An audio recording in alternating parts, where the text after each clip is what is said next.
All right, these are the top 3 exercises for getting rid of low back pain. Now that's a tough ask to tell a physical therapist, hey, what are the best 3 exercises? There's hundreds of exercises we could give you, but these are 3 that we've selected that should be pretty easy to do, and no matter what's causing your back pain should help out. So let's start first with what we call the bird dog. So bird dog is just an exercise to strengthen up the muscles from your hips kind of up to your chest here. So what most people would consider their core muscles. We don't like to use that term too much, but it's the most commonly used one. So to get stronger from here to here, this is a great exercise for that. So all you're gonna do is get onto your hands and knees. You can do this on the floor, do it on a table. Don't do it on your bed because the bed's gonna give a little bit too much.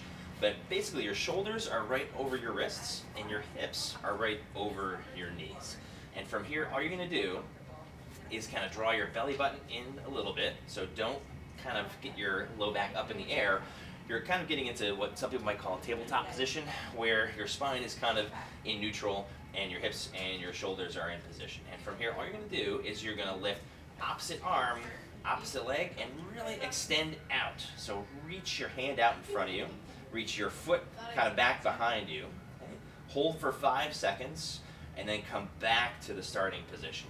So with this, you want to try to keep your midsection as still as possible. So you don't want to be like tilting side to side or moving your hips forward or back or side to side. So the only thing you want moving is your hip and your shoulder, kind of forward like that. And then obviously we do the same thing on the other side, keeping that belly button drawn in, okay, holding for 5 seconds, and then come back to where you started. Next is another exercise to strengthen up muscles that control the lumbar spine. So from here, what I want you to do is kind of get onto your elbow, and then you're going to put pressure on your knees. In your starting position, you're going to have your weight into your hip.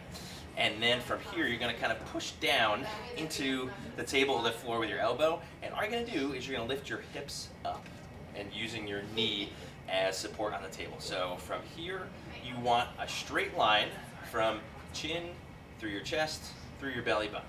Okay? If you're sagging down here a little bit, then that's not quite as good. You don't want to be up too high either, just kind of a straight line in the spine in a neutral position. So same thing, holding for 5 seconds, and then resting back down, and then obviously we would do that on both sides. And the last one I'll give you is a nerve mobility exercise. So from here, what we want to do is kind of get your hands behind your back. If this bothers your shoulders, you can just kind of put your hands down by your side. But if you can tolerate it, getting your hands behind your back, bringing your chin down, kind of leaning forward a little bit, crank one toe up, and then all you're going to do is extend until you feel a stretch. Mostly you'll probably feel it in the back of the leg here, maybe behind the knee, maybe more up in the hip, maybe even down to the calf a little bit. From here, just holding for 3 seconds, back down, and then same thing on the other side, crank that toe up, extend till you feel that pull but not pain, so a good stretch but not any pain. Hold for 3 seconds, back down, and then do about 15 on each side of that one. And those are 3 great exercises you can do if you're having low back pain.